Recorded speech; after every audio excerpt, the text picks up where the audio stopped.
El Apocalipsis, ¿realidad o ficción? Hoy nos adentraremos en un tema que ha cautivado la imaginación de la humanidad desde tiempos inmemoriales. El Apocalipsis. ¿Es una profecía inevitable, una metáfora de los desafíos de la humanidad o simplemente un producto de nuestra imaginación?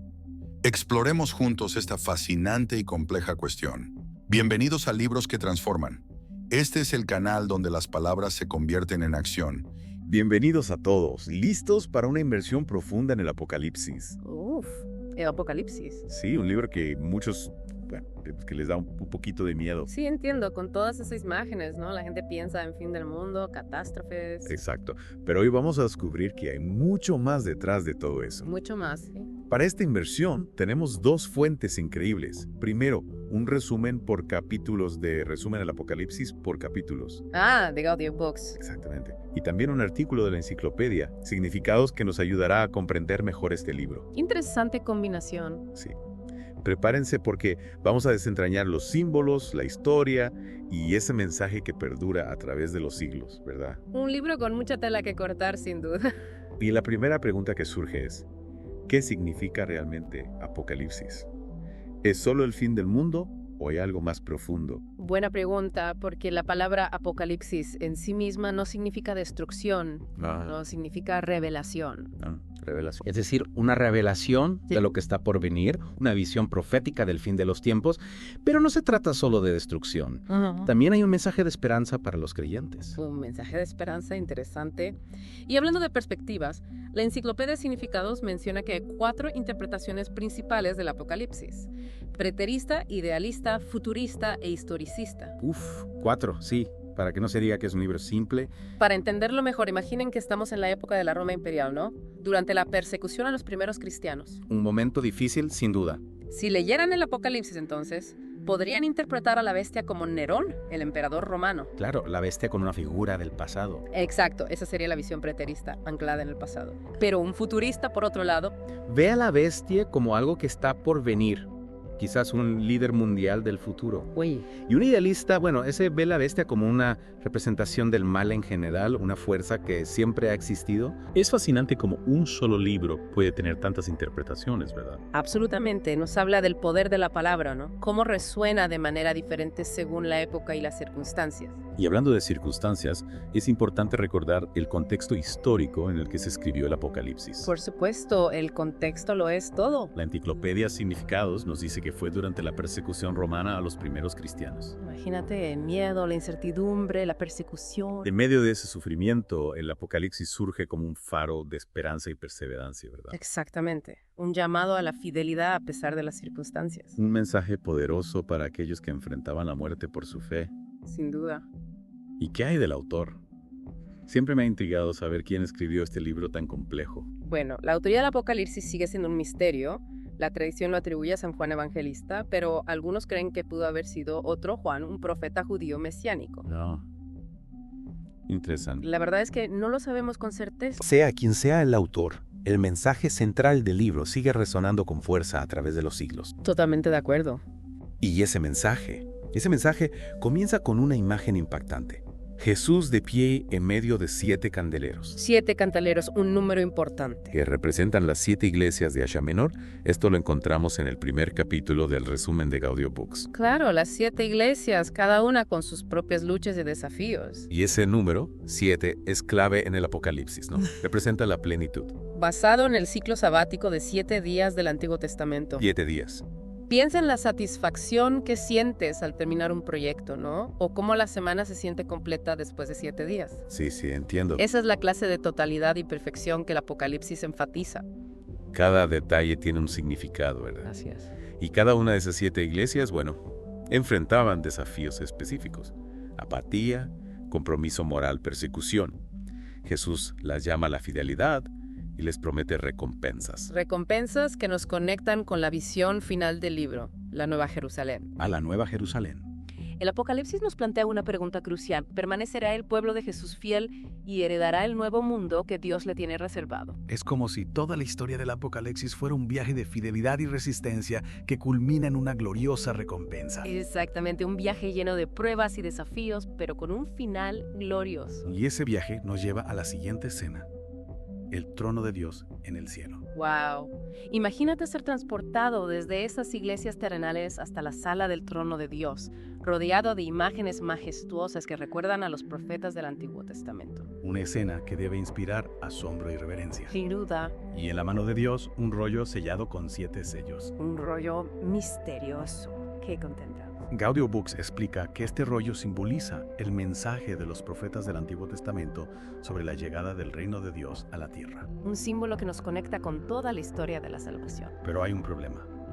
Nadie puede abrir el rollo. Nadie. Hasta que aparece el león de Judá. El león de Judá, esa figura mesiánica que todos esperan que abra el rollo con poderío. ¿Pero qué sucede? En lugar de un león, Juan ve un cordero sacrificado. Un cordero. Es Jesús, quien conquista no con fuerza bruta, sino a través de su muerte y resurrección. Impresionante. Es una imagen que desafía nuestras expectativas sobre el poder y la victoria. Gaudio Books enfatiza que la imagen del cordero es clave para entender todo el libro. ¿En serio? Sí, Jesús, el cordero inmolado, inaugura el reino victorioso de Dios a través de su sacrificio. Espera un momento. ¿Cómo puede un cordero sacrificado ser un símbolo de victoria? El mundo parece recompensar a los poderosos, no a los que se sacrifican. Esa es una excelente pregunta. El Apocalipsis nos desafía a repensar nuestras ideas sobre el poder. La verdadera victoria no se logra con la fuerza bruta, sino con el amor y el sacrificio, como lo demostró Jesús. Es un mensaje radical. Sin duda. Con el rollo abierto por el Cordero, comienza una serie de eventos que nos llevan a través de los juicios y la victoria final de Dios. Un viaje intenso, sin duda. Y Gaudio Books los describe como 3 ciclos de 7. Sellos, trompetas y copas. 3 ciclos de 7. Un número que se repite. Todos representan el reino de Dios y su justicia llegando a la tierra. Una imagen poderosa. 3 ciclos de 7. Suena que las cosas se van a poner intensas. Sin duda. Pero es importante recordar que estos ciclos no son necesariamente una secuencia lineal de eventos. No, sino diferentes perspectivas sobre el mismo periodo, desde la resurrección de Jesús hasta su regreso. Es como si Juan nos estuviera mostrando el mismo drama desde diferentes ángulos para que podamos comprenderlo en toda su complejidad. Exactamente. Cada ciclo tiene su propia intensidad y simbolismo. Por ejemplo, los primeros 4 sellos representan la guerra, la conquista, el hambre y la muerte. Sucesos que, lamentablemente, han sido una constante en la historia humana. Tristemente, sí. Y luego llega el 5º sello, donde vemos a los mártires cristianos clamando por justicia. Es una imagen desgarradora. Y Dios escucha su clamor. El 6º sello describe la respuesta divina. El día del Señor. El día del Señor. Es el momento de la justicia y el juicio de Dios, como lo anunciaron los profetas Isaías y Joel. En medio de este panorama apocalíptico, aparece un ángel con un sello para proteger a los siervos de Dios. Gaudio Books menciona que son 144,000, como un censo militar del libro de Números. Pero atención, ese ejército no es una fuerza militar tradicional, sino un grupo multiétnico redimido por la sangre del Cordero. ¿Un ejército pacifista? En cierto modo sí, conquistan no con violencia, sino a través del sufrimiento y el testimonio, al igual que Jesús. Es una imagen poderosa que desafía nuestras expectativas sobre la lucha y la victoria. Totalmente de acuerdo. Y con el 7º sello roto, emergen 7 trompetas que anuncian juicios aún más intensos. Las trompetas del juicio divino. Gaudio Books señala que estos juicios se asemejan a las plagas de Egipto. Es un recordatorio de que Dios no tolera la injusticia y la rebelión, pero al igual que en la historia del Éxodo, no todos se arrepienten. Es cierto, la historia se repite. Y en medio de estos juicios, un ángel trae el rollo abierto a Juan. Finalmente se revela el contenido del rollo. ¿Cómo se establecerá el reino de Dios en la tierra? Es un momento crucial. ¿Y cómo se revela este plan? A través de 2 visiones simbólicas. La medición del templo para su protección y la aparición de una bestia terrible que ataca a los testigos de Dios. Una bestia. Suena aterrador. Esa bestia, según Gaudio Books, podría representar a imperios perseguidores como Roma, pero también simboliza un patrón recurrente. Las naciones que se rebelan contra Dios. Es una advertencia para todas las épocas, ¿verdad? El poder y la ambición desmedidos pueden convertir a las naciones en bestias. Exactamente, y ahora llegamos a la segunda mitad del libro, donde Juan interpreta a la bestia y su guerra contra el pueblo de Dios. Uy. Prepárense para más revelaciones impactantes. No se lo pierdan. En esta parte del libro, Juan nos lleva más allá a lo que llama señales. Señales, ¿eh? Una serie de visiones llenas de simbolismo para ayudarnos a comprender el mensaje del rollo abierto. Suena intenso, deberíamos estar preocupados. Bueno, la primera señal nos muestra la batalla espiritual detrás del sufrimiento de las iglesias, ¿no? Bajo la persecución romana. Imagina un dragón. que representa la fuente del mal, atacando a una mujer y su descendencia. Un momento, un dragón. Esto parece sacado de una película de fantasía. Sí, la imaginería es muy vívida. La mujer representa al Mesías y su pueblo, y el dragón intenta devorar a su descendencia. ¿Y quién gana esta batalla? ¿El dragón o la mujer? El Mesías, a través de su muerte y resurrección, vence al dragón. Pero al ser arrojado a la tierra, incita a la persecución contra los seguidores del Mesías. Entonces, aunque el bien triunfa al final, la lucha continúa en la tierra. Exacto. Y Juan nos recuerda que el verdadero enemigo no son las naciones o los individuos, sino los poderes espirituales malignos que operan detrás de ellos. Entiendo. No se trata solo de una batalla física, sino de una lucha espiritual. ¿Y cómo podemos enfrentar a este enemigo invisible? La clave, según Juan, es la fidelidad a Jesús, imitando su amor y sacrificio, incluso frente a la muerte. Un llamado a resistir el mal con las mismas armas que usó el Cordero. El amor y el perdón. Un mensaje radical y desafiante en un mundo que a menudo premia la fuerza y el poder. Sin duda. ¿Y qué más nos revelan estas señales? Bueno, la siguiente visión nos presenta dos bestias empoderadas por el dragón. Dos bestias. Una representa el poder militar de las naciones que conquistan con violencia y la otra la propaganda económica que se exalta como divina. Dos fuerzas poderosas que buscan controlar al mundo. Ahora entiendo por qué el Apocalipsis causa tanta fascinación y temor. Exacto. Y ambas bestias exigen lealtad total a través de la marca de la bestia, simbolizada por el famoso número 666. El 666. Un número que ha generado todo tipo de teorías conspirativas y miedos. ¿Cuál es su significado real? Deberíamos revisar nuestras tarjetas de crédito para ver si tenemos la marca. No te preocupes. No se trata de una marca física. Gaudio Books lo explica como una referencia al Shema, la antigua oración judía de lealtad a Dios. Ya veo. La marca en la frente y la mano, como se describe en el Apocalipsis, es una parodia de esta práctica, exigiendo lealtad a las bestias en lugar de a Dios. Es como una inversión perversa del verdadero culto.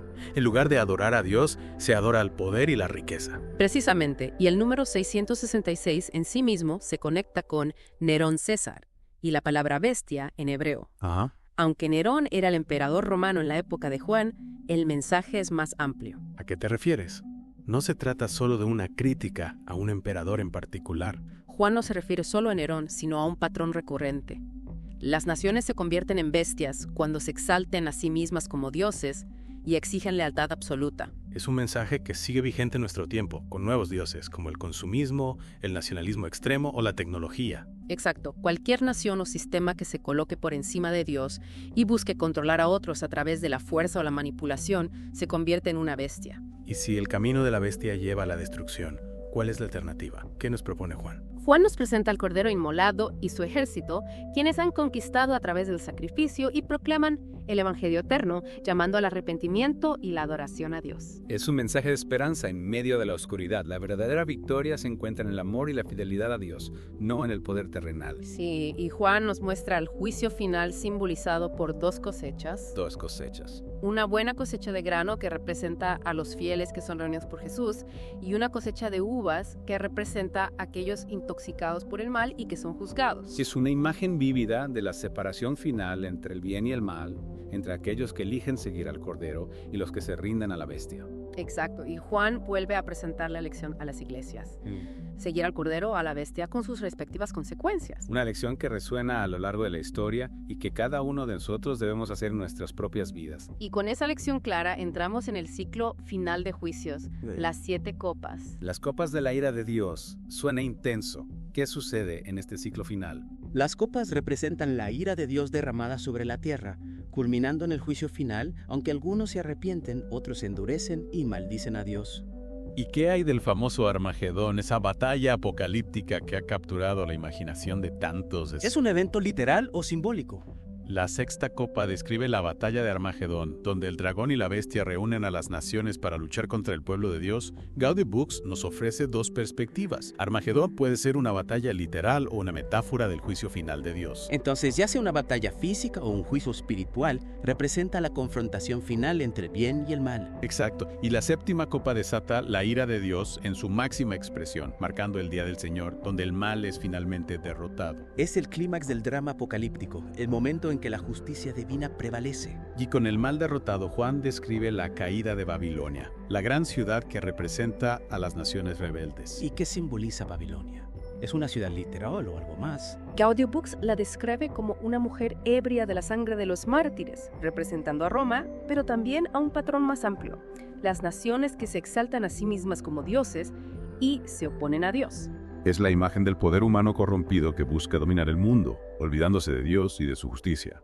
Y Juan nos lleva a la batalla final, donde Jesús, cubierto de su propia sangre, derrota al mal, no con violencia, sino proclamando la justicia. Es una imagen impactante, Jesús cubierto de sangre antes de la batalla. No es lo que uno esperaría de un Mesías victorioso. Gaudium Books destaca que Jesús vence a través de su sacrificio, no con la fuerza bruta. Su sangre derramada por amor es la que trae la victoria final. Es un recordatorio de que el verdadero poder se encuentra en el amor y el sacrificio, no en la violencia y la dominación. Exacto. Y después de la victoria, Juan describe el reinado de 1000 años de Jesús y los mártires, seguido de una rebelión final y la derrota definitiva de quienes rechazan el reino de Dios. El triunfo final del bien sobre el mal, la culminación de la batalla espiritual que se ha librado desde el principio de los tiempos. Y el libro culmina con la visión de la Nueva Jerusalén, el cielo y la tierra unidos en un nuevo Edén donde Dios habita con su pueblo. Una imagen gloriosa de restauración y esperanza. Después de tanta oscuridad y destrucción, finalmente llega la luz y la paz. Sí, es la culminación de la historia de la salvación, donde Dios hace nuevas todas las cosas. El Apocalipsis, a pesar de sus imágenes aterradoras, nos ofrece un mensaje de esperanza y consuelo. Es un recordatorio de que, al final, el bien triunfará sobre el mal y que Dios restaurará la creación a su gloria original. Después de este viaje por el Apocalipsis, no puedo evitar preguntarme, ¿cuál es el mensaje principal que Juan quería transmitir? Es una pregunta clave porque a pesar de las imágenes apocalípticas, ¿no?, de juicio y destrucción, el Apocalipsis no es un libro pesimista. No. Es un mensaje de esperanza y desafío para los creyentes de todas las épocas. ¿Un desafío en qué sentido? Juan no escribió este libro como un código secreto para descifrar el futuro, sino como un llamado a la acción, un desafío a vivir con fidelidad en medio de la persecución, de la tentación, ¿no?, a no dejarnos seducir por esas falsas promesas de poder y riqueza que ofrece la Babilonia de nuestro tiempo. Entiendo. No se trata solo de comprender el libro, sino de aplicar su mensaje a nuestras vidas. ¿Cómo podemos resistir a esas tentaciones del mundo que nos rodea? ¿Cómo podemos vivir como ciudadanos del reino de Dios en un mundo que a menudo se opone a sus valores? Son preguntas que todos debemos hacernos. El Apocalipsis nos invita a mirar dentro de nosotros mismos, ¿no?, y preguntarnos, ¿a quién estoy sirviendo? ¿A Dios o a los ídolos de este mundo? Buena pregunta. ¿Estoy dispuesto a sacrificar mi comodidad y seguridad por amor a Jesús? Es un llamado a la fidelidad radical, a no conformarnos con la mediocridad espiritual. Exactamente. Y a pesar de las pruebas y las tribulaciones de este mundo, el Apocalipsis nos recuerda que la victoria final pertenece a Dios. A Dios. Y a aquellos que le son fieles, no importa cuán oscuro parezca el panorama, la luz de Cristo brillará al final. Y esa luz se manifiesta de manera gloriosa en la visión final del Apocalipsis, la Nueva Jerusalén, donde el cielo y la tierra se unen en una armonía perfecta. Es la culminación de la historia de la salvación, donde Dios restaura la creación a su gloria original, donde no hay más dolor, ni sufrimiento, ni muerte. Una visión que nos llena de esperanza y nos impulsa a vivir con la certeza de que Dios hará nuevas todas las cosas. El Apocalipsis es un libro que nos desafía, nos consuela y nos llena de esperanza, un recordatorio de que, a pesar de las pruebas y tribulaciones, el amor de Dios triunfará sobre el mal y la muerte. Muchas gracias por acompañarnos en esta fascinante inmersión en el Apocalipsis. Esperamos que les haya inspirado a profundizar en este libro tan rico en simbolismo y significado. Ha sido un placer compartir esta inmersión con ustedes. Y si quieren sumergirse aún más en la experiencia del Apocalipsis, les recomendamos escuchar la versión en audiolibro, en Audible. Encontrarán el enlace en la descripción del podcast para que puedan disfrutar de una prueba gratuita y explorar este libro a su propio ritmo. Una excelente manera de seguir explorando este fascinante libro. Hasta la próxima.